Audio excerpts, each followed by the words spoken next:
estamos de volta e olha só, comer é um dos maiores prazeres da vida, não é? Mas esse prazer tem se transformado em um problema de saúde pública. Só que em Santa Catarina, o excesso de peso já afeta mais de 280 mil pessoas e não poupa nem as crianças.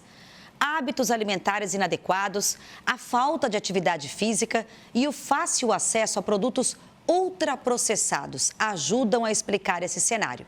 A preocupação se estende por todo o Brasil e as soluções começam dentro de casa, nas escolas, nas políticas públicas. A nossa equipe, então, ouviu especialistas, famílias e profissionais de saúde para entender a dimensão desse desafio e o que pode ser feito para mudar essa história. O Balanço Geral começa a exibir hoje uma série de reportagens especiais sobre o assunto.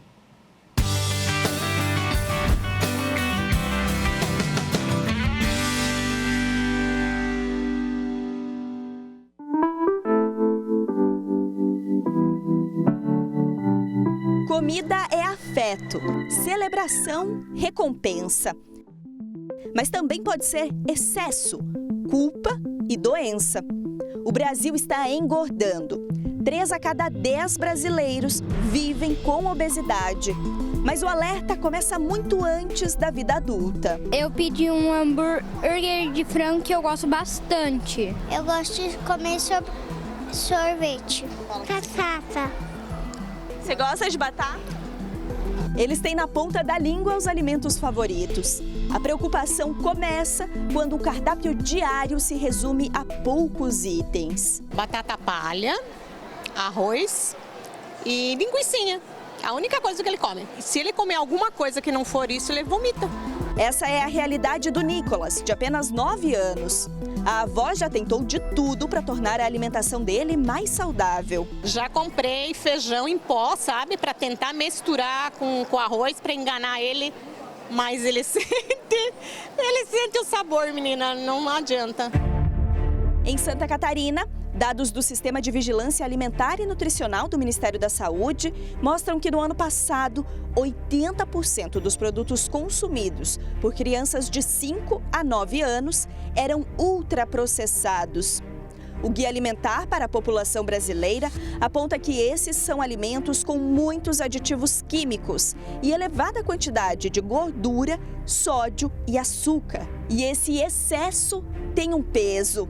O consumo de ultraprocessados é responsável por cerca de 20% dos casos de obesidade no Brasil. No país, a obesidade infantil atinge 13% das crianças de 5 a 9 anos, segundo o Atlas Mundial da Obesidade.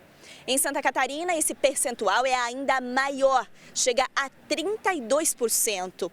Esses números variam de acordo com os acompanhamentos do DataSUS, que caminham para um aumento a cada ano. Em 2020, o estado tinha mais de 23.700 crianças com excesso de peso. Em 2024, chegou a mais de 73 mil. Os números incluem crianças em diferentes níveis de alerta. Sobrepeso, quando o peso está acima do ideal, obesidade, quando já traz riscos à saúde, e obesidade grave, a forma mais severa da doença, com chances de complicações ainda na infância. Essa classificação é definida a partir do índice de massa corporal, que leva em conta o peso e a altura. Por trás desses números, há um conjunto de fatores que levam a Organização Mundial de Saúde a definir a obesidade como uma epidemia global. A obesidade hoje ela é compreendida como uma doença crônica, endêmica e multifatorial. Na infância, ela acontece pelo acúmulo de células adiposas, então existe um acúmulo de peso, um excesso de peso, e isso acontece por um desbalanço energético. A criança ingere mais calorias do que ela gasta. Nos últimos 10 anos no Brasil, a quantidade de crianças obesas aumentou em 10 vezes. E a proporção que a gente espera de crianças obesas até 2030 pode chegar a 60%. Então, por isso a gente já fala de uma doença endêmica.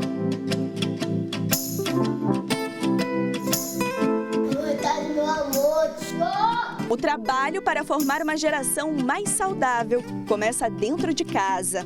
É na rotina familiar e no exemplo dos adultos que as crianças constroem a relação com a comida. Hoje eu estou colocando um arroz, um frango, uma sobrecoxa de frango com batata e salada. A salada ele gosta bastante e acaba complementando bem o prato. E até assim, por exemplo, cebola, ele gosta, cebola roxa, porque a questão de imitar, né, os pais, né? Então, se ele vê meu marido comendo, ele quer ter o mesmo hábito. Mas apenas os alimentos certos não garantem uma alimentação saudável. Quanto cabe no prato também entra na conta. A Carla recebeu um alerta para o José no início do ano. O excesso estava começando a pesar. Quando ele gosta muito de um alimento, até da própria fruta, ele acaba comendo uma quantidade muito grande e isso pode estar comprometendo, né, a saúde, o peso dele ali. Então agora eu já estou em alerta com as quantidades, né? Comer, né, não é para privar por enquanto de nada, mas não deixar ter tantas repetições. Educar o paladar também virou um compromisso das escolas. Uma nova resolução orienta que as unidades de ensino evitem a compra de alimentos ultraprocessados. A partir de 2025, estados e municípios poderão gastar no máximo 15% da verba da merenda com produtos processados ou ultraprocessados, limite que antes era de 20%. Em Joinville, o percentual já é ainda menor. Apenas 10% do orçamento da alimentação escolar é usado para esse tipo de produto. O reflexo dessas escolhas na infância tem um impacto direto na vida adulta. O Atlas Mundial da Obesidade 2025 mostrou que o cenário é alarmante. 3 em cada 10 brasileiros vivem com obesidade. 68% dos adultos no país estão com sobrepeso ou obesidade. Com 31% da população brasileira acima do peso, a situação se torna um verdadeiro desafio de saúde pública. Esse adulto tem uma chance muito grande de sofrer infarto agudo do miocárdio, acidente vascular encefálico, ter diabetes tipo 2, até problemas como demência, problemas como osteoartrose, tudo isso.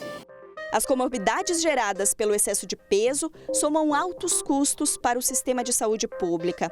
Sobrecarrega o SUS, com filas cada vez mais longas para cirurgias e tratamentos especializados. A conta vai além do peso corporal. É um fardo para quem, depois de muitos anos, depende do emagrecimento para ter saúde. No próximo episódio da série, você vai ver a história de quem está há anos na fila do SUS. Eu sou obesa desde criança. Estou nessa busca da cirurgia bariátrica já há 5 anos, né, na fila. E é o meu maior sonho. E quais são as ações do Estado para diminuir o tempo de espera pela cirurgia? Nenhum estado do país tem habilitação estadual para esse tipo de procedimento. Santa Catarina é o único que habilita, sem habilitação federal, para fazer esse procedimento. E ainda, nós fomos conhecer um programa inédito que é referência para Santa Catarina, a Obesimor. Muita gente teve a vida transformada através desse programa. O meu trabalho se tornou mais acessível, não tão cansativo. Então eu posso dizer que para mim foi a maravilha na minha vida. E se dissesse assim, tu faria de novo? Sim, eu faria novamente. Passaria, com certeza.